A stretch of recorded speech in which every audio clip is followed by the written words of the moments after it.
How to use SPCK Code Editor. So hello guys, in this quick tutorial video I will tell you how you guys can use that. So it was very easy. If you guys don't have SPCK Editor, you guys can download it from Play Store.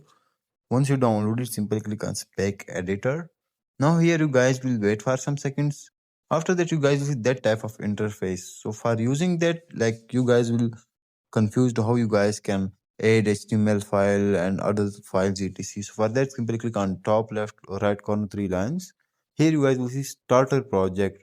Simply in starter project you guys will see index HTML, readme, style CSS, also JS file. So simply click on style CSS three dots.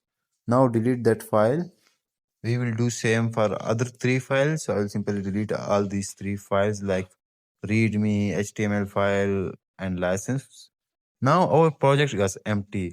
Now here I can create my HTML CSS file in that project. For example, I will simply click on these three dots with starter project. Here I can rename that project. Also, when I click on new file, here I will simply can create my CSS file, HTML file, and once I create it, after that I will simply paste my code.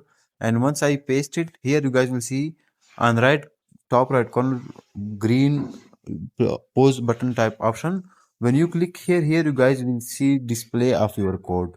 So that's how you guys can use that. Like for example, you paste the code etc. After that, for testing the code, you simply click on that top right corner display pause button.